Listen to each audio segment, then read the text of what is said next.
What's going on, everyone? Welcome to a Super Bowl edition of the Take Three podcast. We're here on a Thursday. It feels like it's been forever. Our last episode was all the way last Monday. It feels wrapping up those conference championship games. It feels like forever since we've seen competitive football, right? It feels like these 2 weeks kind of drags on. Garbage Pro Bowl. I don't know how anybody could sit there and watch that this weekend. I don't know. They should probably just cancel the game because it's really just a substitutions bowl now. It's not even really a Pro Bowl, right? There's not 80 of the NFL's best stars. It's just garbage. But hey, we're 4 days out, 3 days out from the big one that we all want to see, the Rams. Basically a home game, even though they're technically the away team, taking on the Bengals. Everybody's AFC pick, right? The Bengals roll in, the underdogs, Joe Burrow, Jamar Chase, those guys. Before we really dive into both sides, it's been a while since football has been on, right? Competitive football. So, how are you guys liking the scene heading in the Super Bowl weekend? I'm super excited. It feels weird. I'm super pumped for this matchup for some odd reason. Yeah, I'm right there with you. And I can tell you why for me personally is just because it's new, right? We got the Rams a couple years ago, but that was with Jared Goff. Now we got Matthew Stafford, and obviously Cincinnati hasn't even been close to it in a long time. And here we got Joe Burrow. It just feels fresh, fun, new, right? Bunch of new guys in the Super Bowl. It feels like a good change of pace.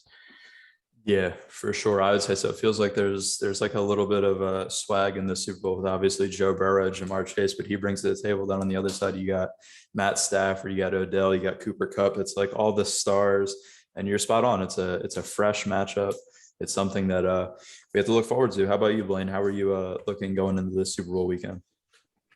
Yeah, I like what you guys said. Just the sort of refreshing matchup. I doubt there's any person out there who can show you a receipt from preseason where they're talking about their prediction being Bengals and Rams. So that's exciting in and of itself because, most people had Chiefs and Packers early on or Chiefs Bucks. And then as things got closer to the playoffs, I think everyone had Chiefs Packers or Chiefs Bucks. So this was definitely kind of a dark horse Super Bowl. And I think we're going to get a good matchup on Sunday. Facts. It's like the layer of unknown that also kind of like it makes it so much more intriguing. Although it's like a game where if you hypothetically you look at it on the outside, it's like the Rams should probably win this football game, right? Like they should 100%. They should probably win. They have a lot of advantages that we'll jump into, but then it's like the Bengals, they don't care, man. They don't care who they play. They beat the 1 seed, 9 sacks in the divisional round against the Titans. They find a way to win. They go into Arrowhead, they're down 21-3. They find a way to win. So it's just like the unknown that the Bengals can really do anything. They're playing with house money at this point, right? Everybody's counted them out this entire run. They're 4-point dogs going into the Super Bowl. And they just have like, I don't know, they have that it effect. Joe Burrow has that thing, right? That I don't even know how to explain it, but he has that it factor when it comes to football, which it makes it super exciting. But let's jump straight into it.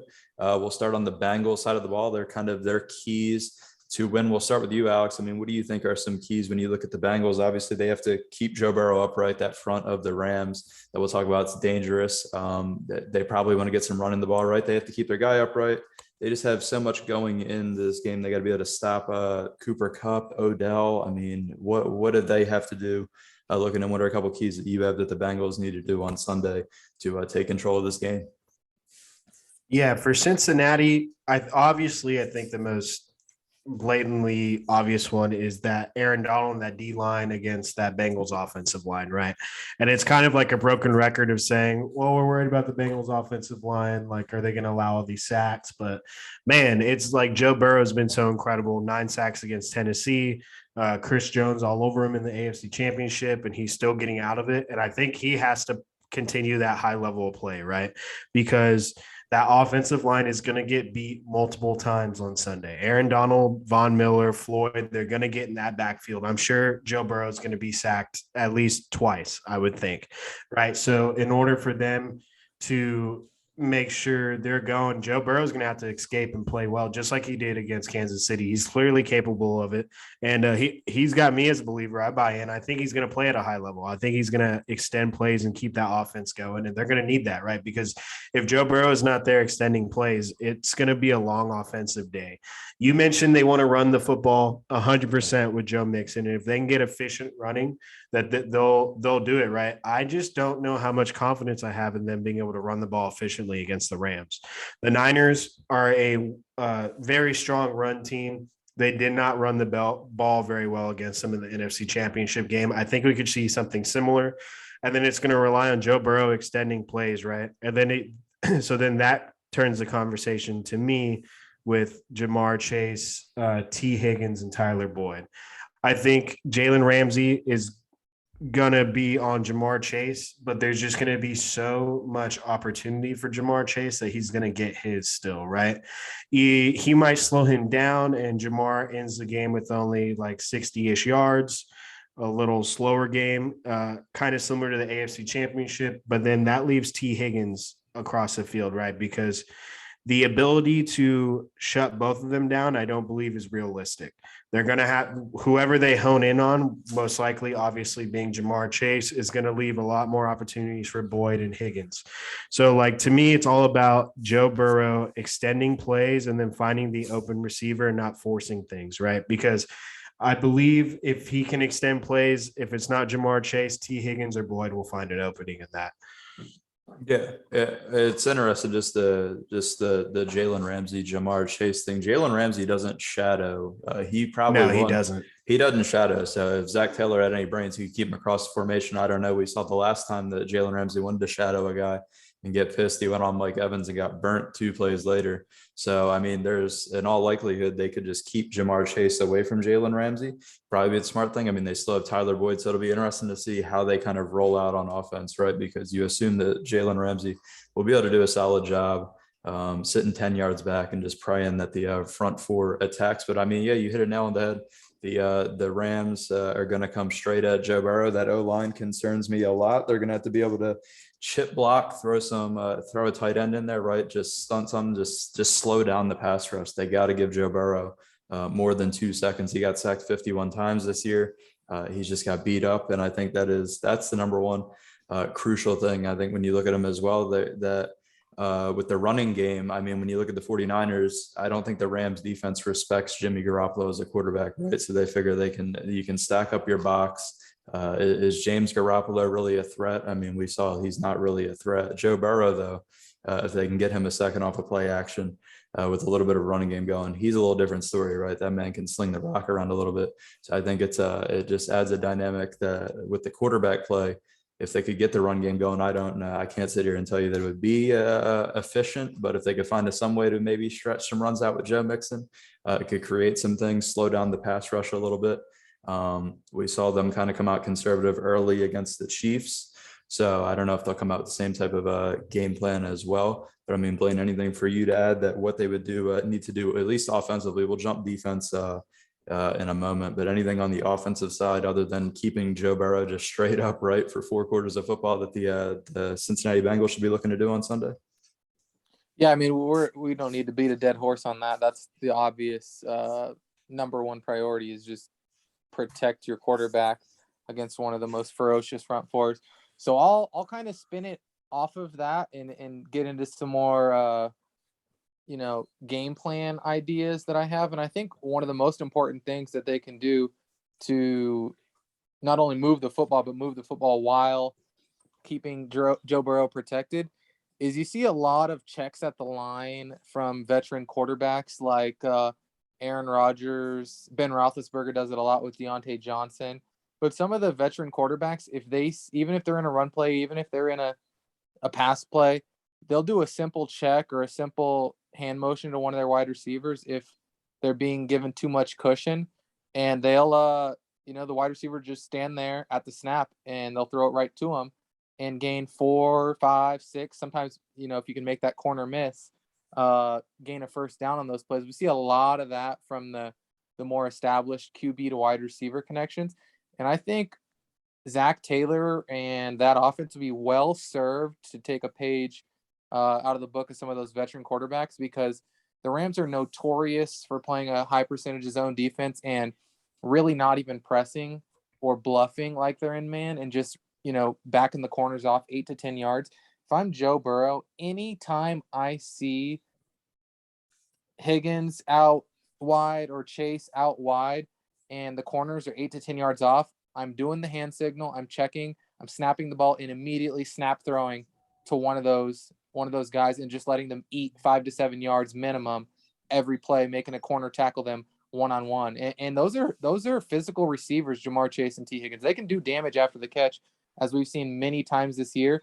And that serves multiple purposes. It can be an extension of your run game, but like we go back to, most importantly, it keeps Joe Burrow upright and frustrates the hell out of the defensive ends and the defensive front of the Rams if you get the ball out that quickly.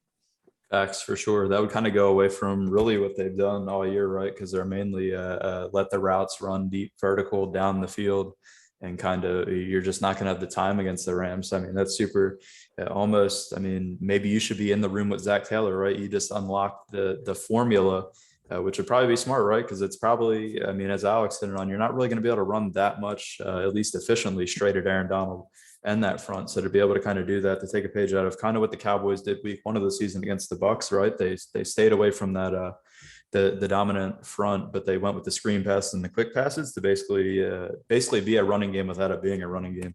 And yeah, you're spot on. The Rams they like to play that soft zone and just kind of let that front eat and really make the secondary look good. So if the Bengals could incorporate that in, I don't know if Zach Taylor will. It'd be wise, as you said, but I don't know how much I can trust the team. You know, I mean, a winner take all games to completely change up the formula. It would be super interesting, but I mean, that's a genius idea, I could say. Anything from you, Dad? Actually, I got to ask, do you guys think CJ Uzama, do you think he will actually be effective? It looks like he's on track to play. I mean, he's coming off the knee sprain. I mean, that looks like a month injury usually, to be honest. And he throws the brace off. I saw a video of that. Like, how effective is he going to be come Sunday? I don't think he's going to be, in my eyes, I don't think he's going to be that effective, but maybe you guys think otherwise. I mean, adrenaline and some Toradol shots gets you there, you know, for game day. If you don't feel it and he can run and it doesn't bother him, I mean, I can't speak for him, right? It just depends on how it feels, but like the adrenaline and the shots can get you going. So he definitely has the ability to be playing at a high level, but you're right. It's usually a month recovery. So that will be interesting to see. Yeah, I mean, we're talking about a tight end running and then having to plant off that knee right at some point if the knee's not 100%. I just don't know. He's kind of found his way into being a big part of their offense along with the wide receivers. That kind of would help them as well as far as moving the football. But I mean, yeah, we just gotta wait and see. As you said, adrenaline and some cortisone can get you there, but that can only take you so far, right? When you come off a 35-40 minute halftime break and kind of that adrenaline dump happens, which is kind of where these Super Bowls are won and lost, right? Who comes out of the gate well and who comes out of the long halftime churning. But I mean, let's move to the other side of the ball. What do you guys think the Bengals have to do on the defensive side? Obviously, they have their hands full, right? They're going to have to deal with Cam Akers if you can hold on to the football. I heard Darrell Henderson's probably going to be back. Sony Michel kind of got like screwed out of the offense. I thought he was running the rock very good for them. And then Cam Akers comes off the miraculous Achilles tear healing in 4 months. And Sony Michel is just like a ghost. He's gone. And then obviously, I mean, the wide receivers, the tight ends, Higbee, Odell, Von Jefferson, Cooper Kupp, probably the best receiver in football right now. So, I mean, what do they got to do on the defensive side? Obviously, they got a little bit of a front themselves. They kind of need to attack with that front. The corners are kind of weak. The safeties are a little bit better than the corners are back there on the back end for them. So, I mean, what do you think the Bengals need to do defensively to kind of slow down, force some bad throws out of Matt Stafford, and get the ball back in their offense's hands? Yeah, I think the front four is going to be critical because they really can get some pressure with Hubbard and Hendrickson, and DJ Reader even had an impressive game against the Titans, especially. So I think that's the number one key. I mean, obviously you gotta get pressure on Stafford, but we've seen, especially with Stafford, he will make boneheaded decisions. He will give you the ball, but you have to make him give you the ball. If he's standing back there in a clean pocket and he's got receivers, you know, running untouched through the secondary, he'll just have a field day. But we've seen time and time again, if you can get in his face, if you can make him rush, if you can make him think about the pressure at his feet and at his knees, he will just heave ho sometimes. And he'll make decisions and poor reads that he wouldn't otherwise make if the pocket was clean. So to me, that's priority one is get pressure on him. And then on the back end, I think we can all agree the matchup to watch and what could really decide the game is, can Mike Hilton keep Cooper Kupp below his numbers. I'm not going to sit here and say shut down or hold him, without a catch through the first half. That's not going to happen. But he's one of the top 2 or 3 slot corners in the game. He has been for a few years now. He's had a really, really impressive start to the playoffs, and he seems like he's always around the ball. They'll blitz him sometimes. They'll change up the looks, but primarily his assignment is going to be, containing Kupp whenever Kupp lines up in the slot, which is, 80%, 75, 80% of his routes. So that'll be the key for me. Just, can you keep him under his, otherworldly averages? You don't have to, like I said, shut him down or keep him catchless through a half. But if you can just make Stafford get off his number one guy and start forcing a Odell, I believe Higbee's doubtful. He still hasn't practiced this week with the MCL. It's kind of weird. We joked about, him and Uzama having the same injury, and Uzama's like, I'm not missing this game. I'm playing. I'm in practice and all that. And Sean McVay with Higbee is saying it's not looking good. It's going to be, a very outside shot that he can play, not ruling him out yet, but just an outside chance. It's not looking good. So yeah, if you can make Stafford look to the Van Jeffersons and the Beckhams more with not seeing Higbee out there, and if Hilton can do a good job on Cooper Kupp, I think that's 1B to the 1A of getting pressure on Stafford. Yeah, pretty much. Yeah, spot on. If you can, we've seen time and time again, right, when Matt Stafford when he kind of has to dance around and navigate through pressure and he gets hit a little bit, he tends to make mistakes. He damn near almost threw the 49ers the game 2 weeks ago. I didn't even realize. I forgot that's how long it's been since competitive football was playing. I completely forgot that Higbee got hurt. So I mean, yeah, that kind of takes a weapon, or at least a reliable, sure-handed guy, if they find a way to somehow slow down Cooper Kupp. But yeah, I mean, you're spot on. They're not going to be able. You're not going to completely shut down and lock down Cooper Kupp. He's just that good. But yeah, I mean, if they're up front able to, stunt, send some blitzes, kind of change it up, give Matt Stafford different looks, confuse him. And as you said, make him look at the 2 option or have to look at a 3rd option. It could cause some problems. Alex, what do you see out of the Bengals defense that they kind of need to do to slow down the Rams? Blaine really nailed it for me. That front 4, the start and the pressure on Stafford. I don't want to repeat what he basically said, but I'm right there with him. And to me, like, the Rams, they will try and run the ball, and then they want to go off the play action. They've had that same recipe since McVay's been there.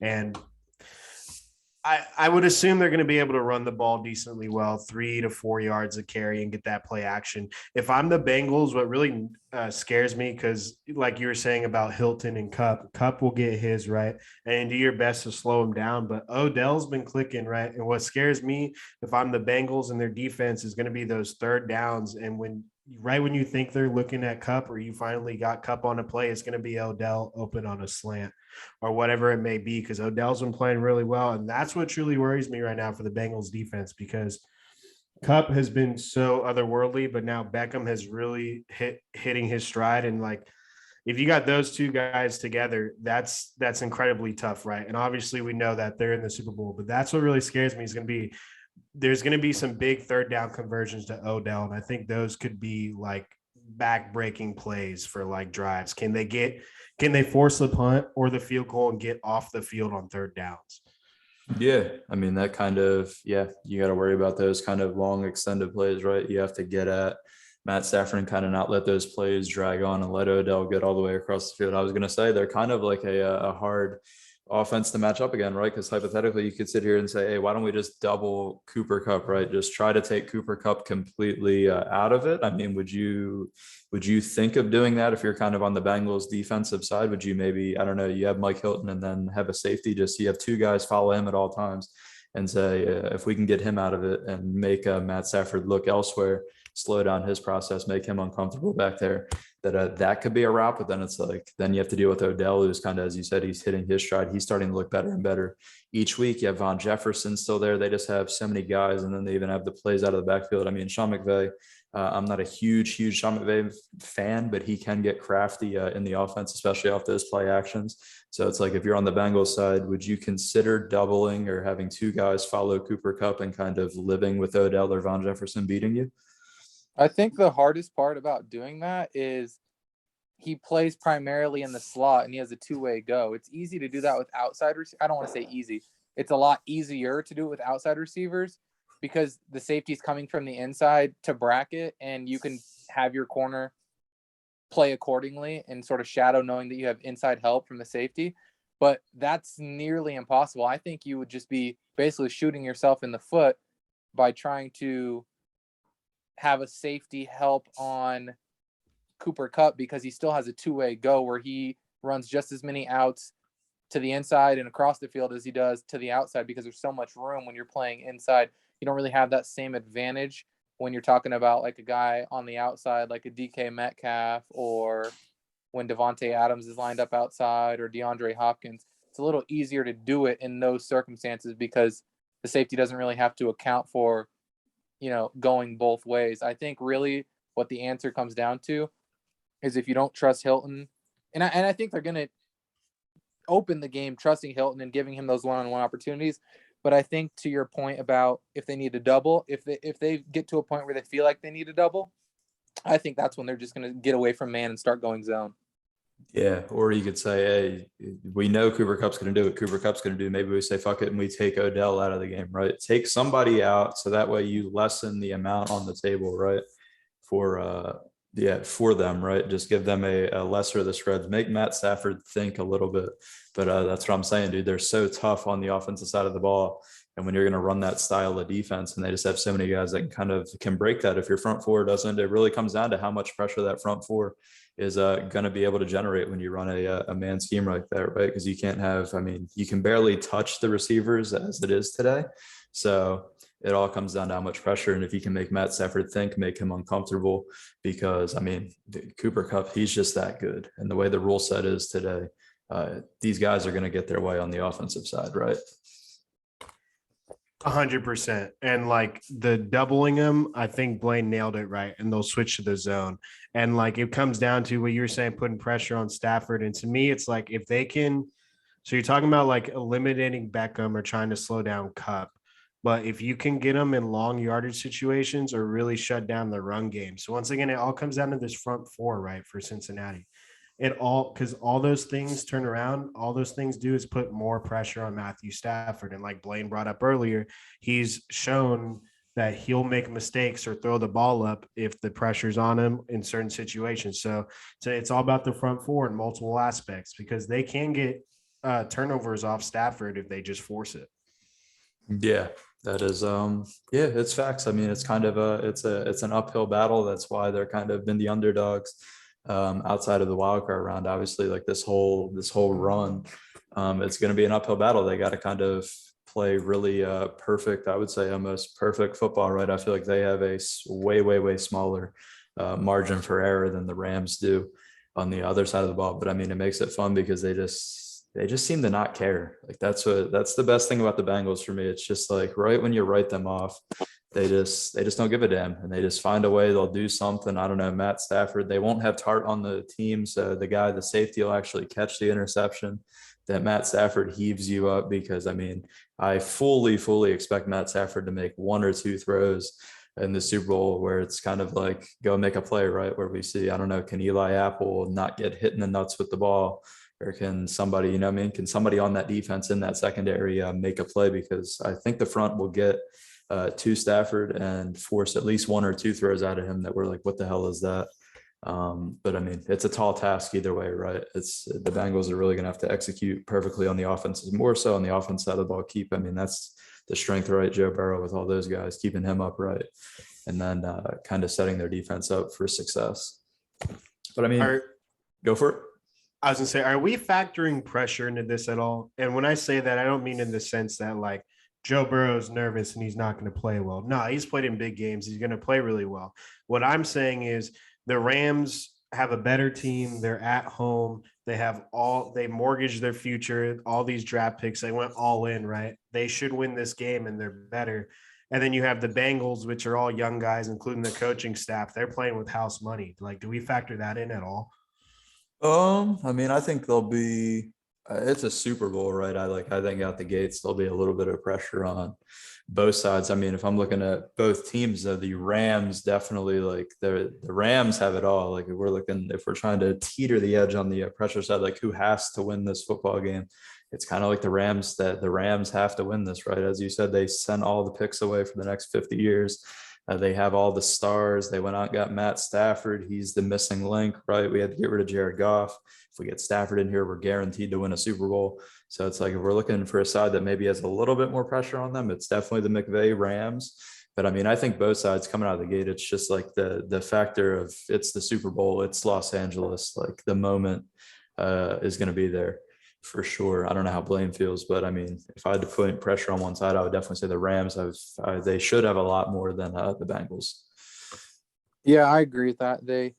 They're definitely the team that should win. I don't think if the Bengals don't win, I don't think anybody's saying, "Oh my gosh, terrible year for the Bengals." But if the Rams don't win and their opponent was the Bengals, which at the beginning of all this, if you had said that would be your opponent in the AFC, they'd be like, "Yeah, sign us up." So I think there's pressure in that sense, but it's a Super Bowl, and it's, to me, that's not gonna play a factor. It's gonna be, you know, do you convert the opportunities that come your way?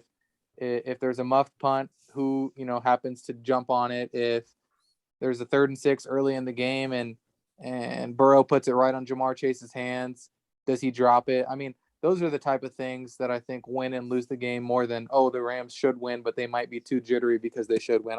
I'm not factoring that in a whole lot.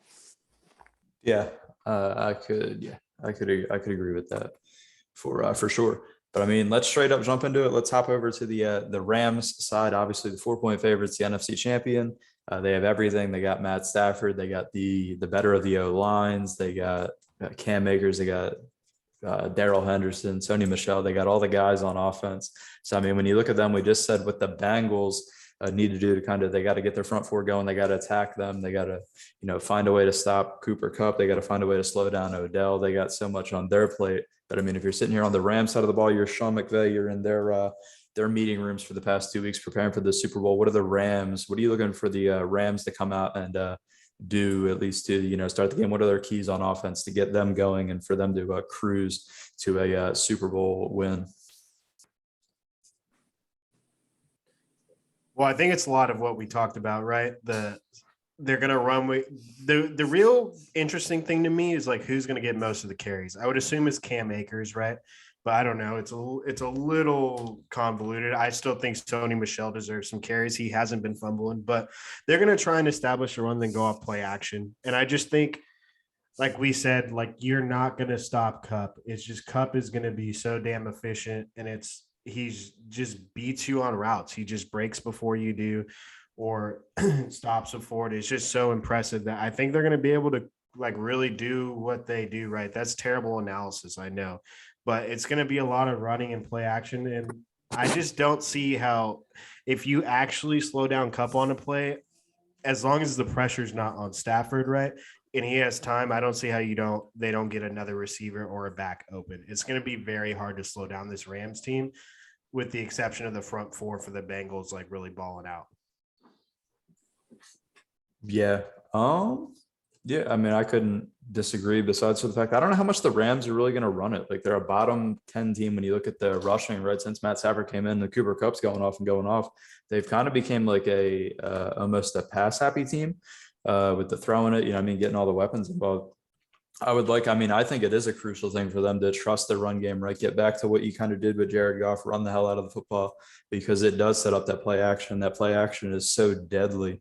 But I mean, I don't know if I could sit back and kind of assume that Sean McVay is going to go away from, he's liked having the ball in Stafford's hands and letting Stafford work all year. So I don't know if these past 2 weeks he's like, yeah, we're going to change up what we do. But I mean, I think it would be genius if they went, get the running backs going. I would assume Cam Akers, as you said, is the lead horse they kind of brought. When you bring a guy back off 5 months off an Achilles tear, even though he has the fumbling issues, they continue to go back to him regardless. It's just it's how it's going to be. So, I mean, yeah, I think if they got the running game going, it definitely sets everything up, but I just don't know if they're actually going to do that. I mean, what do you see offensive keys, Blaine? Do you think they'll rely on the running game to kind of unlock the play action and get things going on Sunday? I don't think I can answer that both ways. I don't think they need to get the running game going to open up the passing game.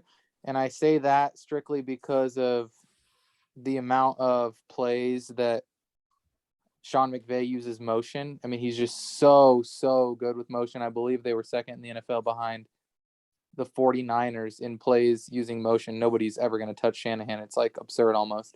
But I think because of that, you move the eyes of the linebackers, which is the whole purpose of play action, is getting the linebackers to bite on something or think about something else.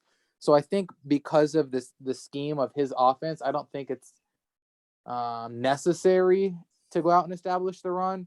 But I'll take it in a different direction. I think they should come out and establish the run just to not put too much on Stafford's shoulders. He's heard for all these years he's no good in the playoffs. All the statistics that have been out there since like 2014, it seems like, about he had never beaten a team with a winning record, or that finished the season with a winning record or whatever. And that was kind of appalling. He's kind of answered some of those questions this year. But still, even in the last 2 weeks, all I've kind of heard on the talk shows and on ESPN is this is why they got Matthew Stafford. Matthew Stafford getting them here is not the reason they brought him. Jared Goff got them to one of these. He needs to win it. He needs to close the deal. Otherwise, he didn't take you any further than Jared Goff did. And so for that reason, I think they need to just alleviate a little bit of pressure off Stafford and like not get too throw happy so early. In terms of the running backs, I don't think, well, I mean, if they can hold on to the ball, I don't think it matters who gets the carries. I'd like to see an even distribution because in the grand scheme of things, all these guys are fresh, and I can. It's for different reasons, but Cam Akers is fresh because he's had, I don't know, less than 75 carries in the last 6 months. Sony Michel is fresh because he hasn't been used in the last 3 weeks, and Darrell Henderson's fresh is because he hasn't played since like week 14. So you have a 3-horse stable at running back, and I think they all deserve carries. Michelle was so reliable. I don't think he lost a fumble all season long. Cam Akers basically tried to gift wrap Tom Brady another shot at the Super Bowl, and so I don't think he's necessarily earned anything other than the fact that, like you said, he earned his way back onto the field physically by putting in the time in the rehab. And Darrell Henderson was really, really good for them this year until they sort of went to Sony Michel late in the season. So I think you gotta rotate those backs in and just not put too much pressure on Stafford. But I think in terms of the play action and all that and how efficient the run game is, that doesn't bother me as much solely because of the amount of play percentages that Sean McVay uses the motion. Yeah, that's spot on too. Yeah, I guess that's where I should have went right. It takes getting the running game. It takes a lot of pressure off Stafford. He's probably the guy that the most weight is on his shoulders. Outside of Sean McVay on that team, right? Everything's on him because of what you said, right? This is the reason that they brought him into town. And yeah, Sunday, it's like either close the deal or it's you sit back and you're looking Monday morning of why the hell did we even get Matt Stafford if we couldn't get any farther than we did with Jared Goff. But I mean, yeah, you're good. It's spot on. They use the motion. They'll they'll use a lot of stuff to disguise and set things up like that. Any other kind of keys on offense from you, Alex? You got anything before we kind of go on to the defense? No, I think y'all pretty much nailed it, and it's going to be important to get a bit of a balance so it's not on Stafford. But I think Blaine nailed it. He did a good job. Yeah, for sure. So, I mean, we look at the defensive side. I'm just going to go away from the pass rush. Everybody knows, like, yeah, if they're the big key, yeah, bang, bang, get to the quarterback, abuse the O-line. Is there anything else you see on the defensive side of the ball for the Rams that say, I don't know, somehow they can't get to Joe Burrow? They have a blocking scheme that just keeps him upright, that there's no pressure, and he's just able to have fun back there and do his thing. Is there anything else that the Rams defensively can kind of do to slow it down if somehow the pass rush fails them on Sunday? I mean, in that scenario where they completely can't get pressure, I don't know what you could do because that's just too much time for a quarterback that good and those physical receivers, right? But to be fair, the same thing goes for Stafford on his side, right? If you give him all time, they're going to eat you up, right? So if it's a scenario like that, I think it just like you literally have to win in a shootout because they're just too good offensively, and their skill positions are too talented. Cincinnati's are, so where you can give them enough time like that. It would set up for disaster, I think. Yeah, I guess I shouldn't even really said no pressure. I should have been like, right, everybody's going into this game assuming like they'll just beat up that O line. To say Right. it's like they're not beating them up as much and like they're kind of holding their own. I mean, obviously they're going to find ways, but I mean, everybody's kind of assuming if the Titans were able to reel off 9 sacks, like they'll be able to abuse with this group of guys up front. So I shouldn't have said like no pressure because obviously there's going to be plays, but I mean, to say the Bengals O line obviously holds up a little bit better than we thought. You know, I mean, they have a protection scheme to kind of slow it down. They're using the tight ends, they're using the running backs to give Burrow some more time back there. But yeah, anything that you see kind of Blaine on the defensive side outside of the pass rush, like if the pass rush gets slowed down, that would make it interesting, or that the Rams could kind of flip flop. Maybe the secondary gives them something, shows up and bails out the front. Yeah, the only thing that I would say should be a point of emphasis. It's going to sound crazy because most of the time you hear coaches and players say, you know, our stars are going to show up and we need the role players, you know, to just do what they do and we'll be okay. I actually don't subscribe to that notion this week. I think the one thing that concerns me is Jalen Ramsey. I think in the secondary, I think Eric Weddle's going to play assignment football and do what he's supposed to do and not freelance. I think Taylor Rapp will be back at safety. I think he'll play assignment football and be where he's supposed to be. I think Darius Williams on the other side will play assignment football. The only thing I'm really concerned about is Jalen Ramsey, who's notorious for, like I said, starting 8 to 10 yards off and then believing that because he is such a physical corner and he's giving you so much cushion that you can't beat him deep. And he just locks eyes on the quarterback sometimes looking to jump a route. And that's my biggest concern. It's not the other guys. It's not really the linebackers. It's not the other members of the secondary. It's the lapses from time to time that we see from Jalen Ramsey that causes him to get beat deep because he's starting so far off the line of scrimmage that he thinks he can't beat deep, and he just stares down the quarterback, waiting for them to make a decision and figuring out where their eyes are. And then next thing you know, he looks over his shoulder and Mike Evans is behind him. He looks over his shoulder and DK Metcalf is behind him. He looks over his shoulder and Devontae Adams is behind him. But Devontae Adams had 104 yards in that week 15 game, I believe it was. And so from time to time, you know, he's losing focus on his assignment and worried about where's the quarterback looking? Can I jump something? Can I make the quarterback look silly? And I don't think T. Higgins and Jamar Chase are the type of receivers you want to lose sight of. Yeah, for sure. I think Jalen Ramsey at times, right, he kind of thinks like he has this aura, and right, that the receivers are going to be afraid of him. Jamar Chase and T. Higgins are not going to be afraid of him, right? If you're lining up 10 yards off the ball and you have lapses, they're just going to eat on you. We watch Mike Evans do it. And yeah, I mean, he kind of does. He just kind of has that ego, right? If something goes bad, he could have a blow up. I mean, we've seen him fighting teammates on the sidelines and doing this and that. I think you hit it spot on right there. Letting Eric Weddle, I think he's going to be the quarterback of the defense on Sunday in the Super Bowl, which is huge for them. He's kind of a veteran. This is why he came back, right, to kind of keep the group rallied up. So yeah, I mean, if you're looking at if the pass rush doesn't have a good day and Jalen Ramsey isn't locked in and plays smart football, yeah, they could be in for a long one back there. They have gotten beat deep a little bit back there. Obviously, we saw Mike Evans do it. So, I mean, they are susceptible to that. We've kind of seen guys have days on Jalen Ramsey, to be honest. We go in on it quite a bit in our little group chat about how Ramsey, he kind of gets beat up a little bit. You know, I mean, he's definitely top 5 corner, but he's kind of, in my eyes, I mean, I'll just say he's kind of overrated in my eyes. But yeah, it could be problematic, right? If he's not locked in for 4 quarters on Sunday, and that pass rush just can't abuse the Bengals, or at least cause Joe Burrow to make some bad throws. Any tidbits from your end, Alex? I think that Ramsey point is really good, right? And it ties into that when we were talking about the Bengals offense, because if, like you said earlier, Blaine, like if they're going to play 10 yards off, then do those quick short passes and just give 5 to 7 yard chunks. And then you're forced to play close, and it changes the dynamic of everything. And I just think those just tie together, right? And that's going to go into, if we see coaching adjustments, because if the Bengals are getting beat up, right, hopefully they adjust to those quick passes or vice versa. But like that's going to be really interesting because all those things are very tied together. The quick passing, the Ramsey 10 yards off, and the coaching adjustments. So like that's a lot on Zach Taylor's plate, right? In the offense and making sure they have that figured out, because the one thing I hope they don't do, which we saw Andy Reid and the Chiefs do in the last Super Bowl, is be stubborn with the vertical routes. And like it just all ties together, and it's going to be really interesting to see.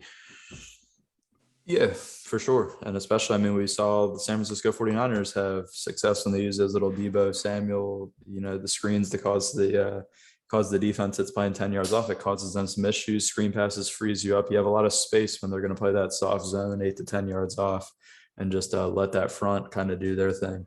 So, I mean, that's the Super Bowl, right? It comes down to what side can adjust. If the Bengals come out hot, what can the Rams on the defensive side do to adjust? It's a big, it's a chess match, right? And that's what makes it so fun, because the chess match with so much on the line too. The Super Bowl has so much for both sides on the line that whatever team can execute and make their adjustments at halftime, it can really sway the game in the long run of things. But I mean, there's so many things that we could go on for hours on end about when you look at this, and it could go on forever. But I mean, we kind of laid out what these teams need to do. I mean, we might as well flip it in a different direction. It's kind of something that I've seen on plenty of talk shows where they kind of just go down straight down with all the personnel groups, which side you would give the edge to on Sunday heading into this game. So, I mean, I'll start off just right off the rip. We'll start not even on the field. We'll start on the sidelines with the men with the headsets. Who would you give the coaching edge to heading into the Super Bowl? This one is actually tough for me. I think the obvious answer and / easy answer is to say Sean McVay, because he's been in the Super Bowl and he's like, everybody, like the media loves him. He's this genius offensive mind. But I don't know, since Sean McVay's been there on some of those deep playoff runs, including this year, I've just seen him make some poor decisions, some poor time management decisions. And like, he kind of goes conservative when he needs to like really put his foot on the gas, right? We've seen it multiple times in different scenarios throughout the years. He's won a lot of playoff games, and this is his second Super Bowl appearance. And hopefully he learned from the last one, but I'll lean McVay still because of experience, but it just makes me nervous because I've seen him go conservative at times when he really shouldn't. So it just makes me nervous. Yeah. How about you, Blaine? What coach do you lean with that has the edge heading into Sunday? Yeah, I'll use some verbiage and sort of hedge my bet. So with the question being heading into Sunday, I'll give the edge to McVay because he's been here before. He talked about some of the mistakes he made switching up the routine and how that Super Bowl week is a lot different than any normal week. So heading into the game, I'll give the Rams the preparation advantage, simply because they're at home. He said now with having gone through that first Super Bowl and then the extra special bonus this time around of being at home, that they haven't had to change anything they do. They've stuck to their script pretty much identically, except for, talking to the media and all that. So heading into the game, I'll say McVay for those reasons. Zach Taylor is having a week like he's never had to coach a game before. You're never going to be in a city 7 days before you play a team. You're never going to have the obligations, ticket requests, all that stuff that he's got going on. And then in game, I'll lean in-game adjustments to Zach Taylor, just because we've seen them come back multiple times now, especially against the best team and the best quarterback and one of the best coaches in the league in the Chiefs. And he's been making appropriate halftime adjustments and in-game adjustments, whereas we've seen McVay lose some leads, squander a 27-3 advantage against the Bucs, and then struggle some against Shanahan, where he really gets outcoached during the game. So heading into the week, I think preparation and all that logistically, I think the Rams go into the game with a huge advantage. And then if it gets a little hairy in the game, I think you got to lean Zach Taylor for the in-game adjustments. Yeah, I knew my man was going to have a Harvard answer prepared, but yeah, I think I actually heard Sean McVay said they over prepared for the Patriots Super Bowl, if I'm not mistaken. They that was the words from him. Yeah, but I mean, if it's coming down to it, I'm gonna go slightly and honestly, Zach Taylor for everything that you just said, right? We've seen them adjust this entire playoff run, the 9-sack game where they get beat up, and then the comeback against the Chiefs. I just think if, as you said, if the going gets tough and it gets dicey, that Zach Taylor will somehow find a way. You know, I mean, him, Joe Burrow, they'll get together and find a way to kind of flip the script as they've done this entire playoff run. And we've kind of seen the Sean McVay Rams, right? They come out on the script hot, ready to go, but then something happens. I mean, Matt Stafford takes a sack and it's a quick drive, and then they're just like a mess, right? They almost let the Bucs steal it. They found a way to do it the other way in the NFC title game. But yeah, I mean, I don't know. It's by the slightest edge that I would take Taylor. It's super tough. It's super tough when you got a guy coming into his first Super Bowl, right? You don't know if the moment will overwhelm him, but I'm going to go with the moment doesn't overwhelm Zach Taylor. And if he had to make an adjustment, I'll trust him to make the adjustments over Sean McVay. Another one, let's just straight jump right down. Let's go into quarterback. I mean, a lot of people are going to go Stafford, just because based off of experience, right? Everybody's going to go Stafford, but then it's like, I mean, when you look at the short career of Joe Burrow and plus his college career, right? He's played in the national title game. He's kind of been around the ringer in high pressure games as well. Who would you give the quarterback edge to on Sunday night?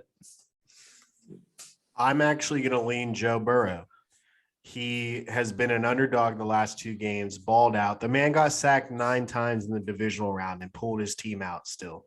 And like we said earlier, it's just not that Burrow can't do it as well, because he threw a really bad interception in the against the Chiefs at one point. But we've just seen Stafford get pressured and force it up and make mistakes. And I just got to go with Joe Burrow right now in that swagger. He's been an underdog and he's just pulled his team up and kept them going. And especially against Tennessee in those 9 sacks, and then a couple of those plays against Chris Jones. It's just, I'm so impressed with Joe Burrow and his swagger. Like, I'm all aboard with Burrow. All aboard with Burrow. Blaine, are you all aboard with Burrow too? Are you wrong with the Stafford, the experience? I mean, he's been years in the league. He's been waiting for this moment and all of that. Yeah, I'm going to go Burrow too, actually. And that crossed my mind. It's like, it's easy to use the narrative of experience, but I mean, if we're just going to go by the numbers, Joe Burrow and Matt Stafford have both won the same amount of conference championships. They both just won their first. So Joe Burrow, to me, has played in more big games. If you go back to the national championship, the semifinal, and the playoffs at LSU, and then just won his first ever conference title, just like Matt Stafford just won his first that same day. So to me, I'm going to go Joe Burrow. I just think I trust him to limit the mistakes more than I trust Matt Stafford. But I just think that it's going to be close. And Matt Stafford, for having all those years in the league, really, you could say Joe Burrow has played in more big games over the last 3 years. Yeah, spot on. I'm rolling Joey B too. I like all the swag, the amount of big ones he's played in. As you said, same thing. They both had the same amount of conference championships going into this for Super Bowl for both guys. But yeah, I don't know. Something about Joe Burrow. I've seen Matt Stafford damn near ready to fold in games this season, and Joe Burrow just seems to not be that type of guy. So I mean, yeah, I would slightly lean Joe Burrow heading into this one as well. How about running backs? Yeah, I mean, obviously it's kind of a different dynamic. One team uses Joe Mixon heavy. They mix in a little Samaj Ryan. And then you got a kind of the Sean McVay offense where they run Cam Akers, they'll run some Darrell Henderson, and we might see some Sony Michel. So do you give the advantage to kind of the 3-headed or the 2-headed dragon, or are you kind of giving it to Joe Mixon and the Bengals running back group back there? It feels pretty damn close, right? I would definitely say Joe Mixon is the best back out of them. But I think the Rams as a total unit has a slightly better unit, and they get a boost because their offensive line is much better, right? And like Mixon is definitely the best back, and they're really good. And I like Samaje Perine and what he's done, but I got to give the edge to the Rams here. Gotcha. How about you, Blaine, in the backfield? Yeah, I actually agree with Alex. I'm going to take the versatility and the scheme, the backs playing in that scheme of Sean McVay, where The linebackers' eyes are moving all over the place. They're worried about cup in motion and doing all those different things. I think the Rams running backs are set up more for success on Sunday. Yeah, that's fair. I could agree with that. I could roll with you guys on that. I was gonna say Joe Mixon. I was waiting to see where we were trending here, but that's y'all made some fair points. So yeah, I'll agree with you on that. Super interesting one when we look at the wide receiver cores now. Obviously, you got Cooper Kupp, probably the best in the game, if not number two. If you're gonna say Devontae Adams is the best in the game, but you got the Kupp, Beckham, Von Jefferson out there against the Jamar Chase, T. Higgins, Tyler Boyd grouping. Which group are you giving the edge to heading into the Super Bowl? This is probably the hardest unit to pick. I want to lean Bengals slightly because as a full unit, I think they're barely stronger. If you were to go top two versus top two, I would lean Rams, but I like Boyd over Jefferson. But I mean Jefferson's still good. This one is damn close to me. Gotcha. Yeah, I'm gonna go back to my formula from the last grouping with the running backs. I'm gonna say talent wise, I give the edge to the Bengals. If you put all these guys in a draft right now, I think that Chase is going to probably even go ahead of Kupp if you're starting a new franchise and you don't have like the McVay play calling and you don't have your quarterback set up and all that. So I think raw talent, I think the Bengals room has more talent, but I'm going to go with the Rams again for their scheme and their play calling and the design and how historic Cooper Kupp has been this season. The old pure talent. I like that. Yeah, I'm going to lean Rams just because they're able to free up their guys so well, right? Like they literally revitalized. Odell's career was dead in Cleveland. He got in that scheme, was able to basically come back from the dead.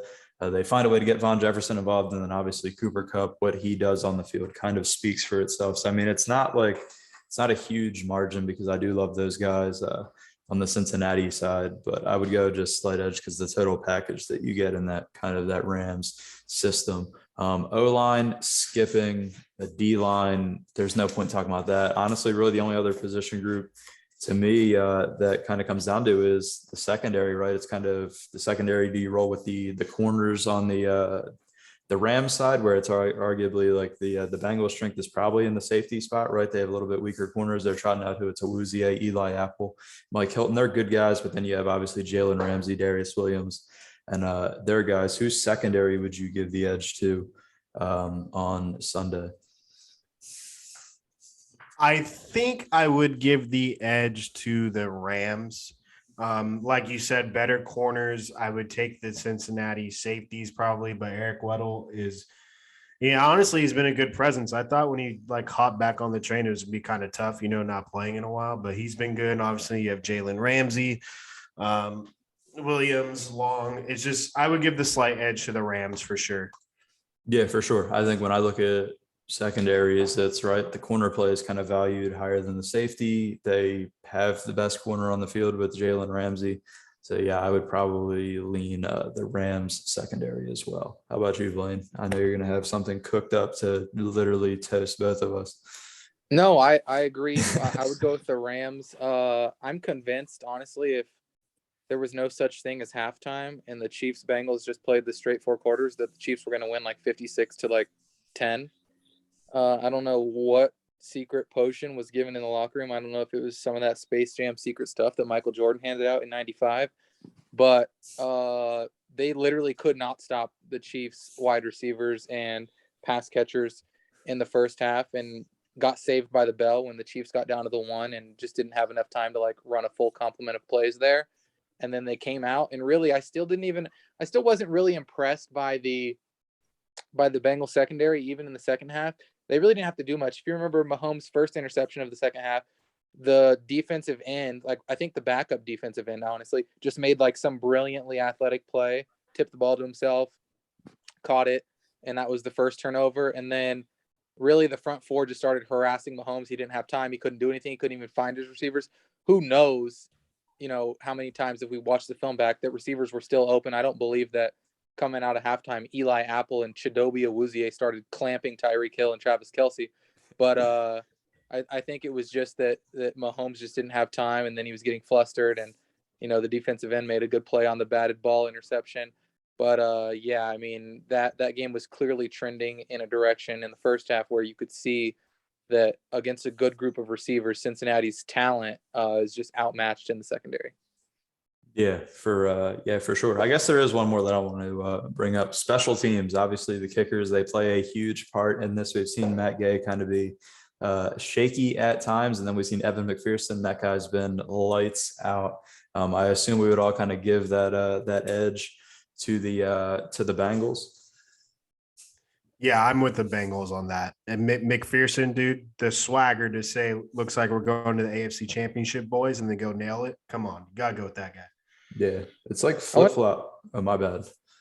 No, I'm gonna go with the Rams if we're just counting all special teams aspects. Obviously, Matt Gay, I don't know what's going on with him. It's like maybe his toes were severed off or something. He came up short on a 48-yarder against the Bucks, and then this last game against the 49ers, he was like way right and way short on like a 45-yarder. Like I don't know like what happened to his kick power, but it's like magically completely gone.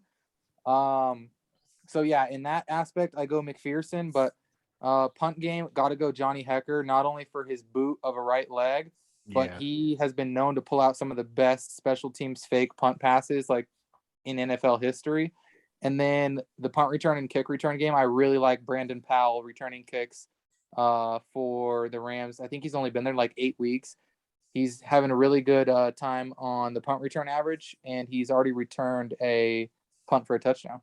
Yeah, that man is nasty in the return game. I could agree. That's what I was going to say. It's kind of like a flip flop, right? You would take the Bengals kicker, but then I think there's no shot you're taking a punter over Hecker. Yeah, Hecker is incredible. Yeah, when you look at that, I had one more. Not really a position, but I was going to say, yeah, with the Matt Gay. I think when they played the Bucks, right, it was like he's awful at kicking at SoFi, but he can kick everywhere else. I think that's what I saw the stats. I could be completely wrong. It could be flip flop or the other way around, but I swear I saw that where he's like terrible at kicking at home, and on the road he's lights out. So I mean, hey, your Super Bowl is going to be in that building. It could come down to his leg at some point, right? If he starts shanking 40-yarders or coming up short on 32-yarders. It just embarrassing, right? The game when the game comes down to the kickers at time. But the Bengals, hey, they got an ace of spades up their sleeve for sure. Before we kind of give our predictions for the game, I guess we kind of talked about it beforehand, but what's your favorite kind of bet going into the game, whether it's a spread, whether it's a prop, whether it's, it's something out there? What is your like top must bet going into the Super Bowl? Okay, so I feel like I have a strong one I like a lot, but it's the prerequisite is if you believe the Bengals are going to win the game. This is for Cincinnati bettors. The +4 is enticing, but if you are all aboard the Bengals and you think they're going to be Super Bowl champions, the odds are if they win the Super Bowl, most likely Joe Burrow is going to be the MVP. I have a very hard time seeing it be someone else, maybe someone on the defensive end. I have a hard time. And then offensively, it all runs through Burrow. So if Jamar Chase has a monster game, Burrow probably threw for like 400 yards to get there. So they probably still give it to Burrow. So I firmly believe if the Bengals win, Joe Burrow will be Super Bowl MVP. And you can get Joe Burrow at MVP for +225, which is better than the Cincinnati Bengals money line of +170. So if you think the Bengals are going to win, my favorite bet is Burrow Super Bowl MVP because you just get better value. For sure. I was hoping that you'd go with will there be an octopus in the game, but we just found out what that meant like 2 days ago. But Blaine, what's your favorite bet for the Super Bowl? I'll pivot. I'll give Alex the crown on the favorite bet because I think that's strong value. I'll just give a fun one just because it's kind of cool to root for and it's plus money. There's a prop out there for +165 for over 2.5 players to attempt to pass. So you're going to get the 2 with Burrow and Stafford. And then there's a bunch of different ways that you can play the third guy getting a pass. Obviously, if one of those quarterbacks gets injured, if Aaron Donald just takes Burrow's head off, you're going to have a backup pass. That gets you over the 2.5. If there's any type of trick play, Philly special, Odell has been known to complete some really nice passes. He completed one to Cam Akers on a wheel route a few weeks ago. He's completed some to Jarvis Landry in the past. That's another way to get a third player to attempt to pass.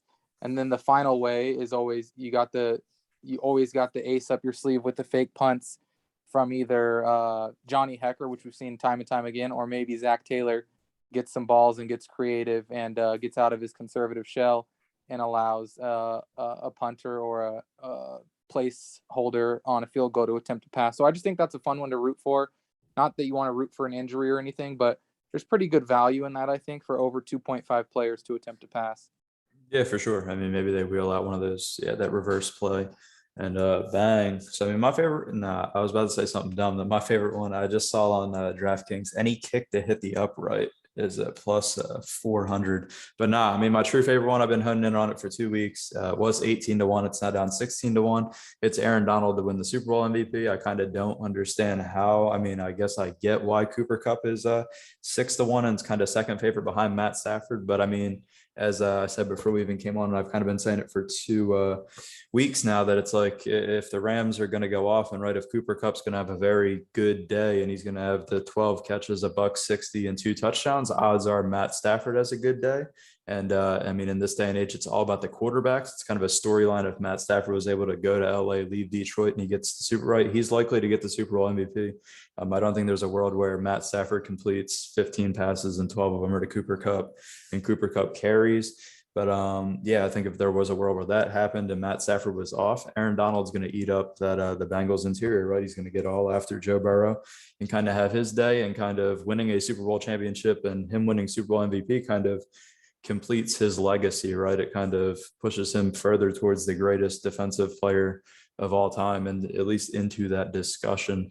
So I think to be able to get him at 16-1, it was 18-1, it was kind of crazy when I looked at it, to be honest, that Cooper Kupp was the second favored Ram on that board. But he can join his buddy as Super Bowl MVP, him and Von Miller, if he has that game. Yeah, that's what I'm saying. It's just kind of, I don't know. It was weird. Maybe Von Miller goes off and snags another one. But I just thought I don't see how they're going to give it to a wide receiver over Aaron Donald.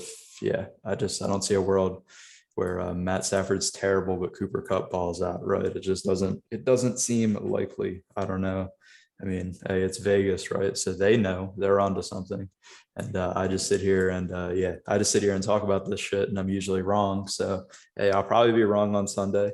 But that's just kind of one that I really like. So, I mean, now's the time, right? We're kind of wrapping this thing up.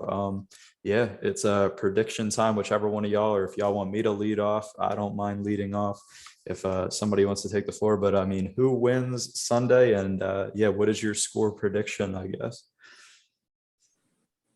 Oh, man. So I'm going to pick the Cincinnati Bengals to win the Super Bowl. I think the Rams are better on paper. They should win. Joe Burrow loves being a dog, and he just keeps getting it done. And I've had such a fun time watching him do this that I'm just going to ride the train and pick Cincinnati to win 28-24. Gotcha. I'll go, and then we'll let Blaine kind of wrap it up. I'm also going Cincinnati Bengals. You hit it spot on with basically, the Rams should win. The Rams should probably win, but Joe Burrow, Cincinnati Bengals, they don't really give a damn if who should win, right? So I'm going to go Cincinnati Bengals win the Super Bowl 24-21. I think it's crucial for them to keep, if they're going to win, right, it's going to be, they'll be able to stifle the Rams offense, keep the scoring a little bit lower. I think a big key for the Rams is to get that 24 plus points. But I'm rolling with the Bengals. They shock the world, and the Cinderella gets a Super Bowl 24-21 Bengals. How about you, Blaine? What is your call and score? I'm picking the Rams, and I'm going to channel my inner LeVar Ball and speak something into existence. I'm taking the Rams 30-23 because that's the correct score I bet on. $15 turns into $4,500. So Rams 30, Bengals 23. Yeah. Hey, my Rams, when I originally did a Rams pick, 28-17, no books allowed us to put that in. That feels like a ripoff, but I mean, that's a fair one, right? They get over that 24-point threshold. I think if they're able to get over that 24 point, right, if they're able to put up 24 plus, they're in a good position in my eyes to win it for sure. I like that score.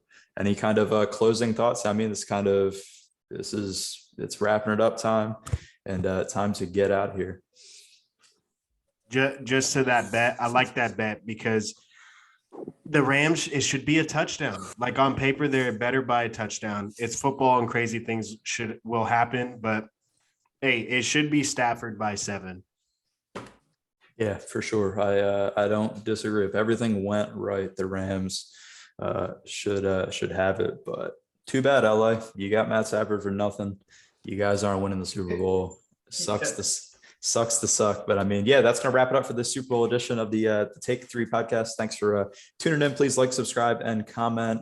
As always, the Spotify link, if you're an audio only person, will be in the description below. And yeah, we'll see you next time to kind of unpack what happened in the Super Bowl. I expect some crazy things. This is a fresh matchup, and just super excited to tune in Sunday night.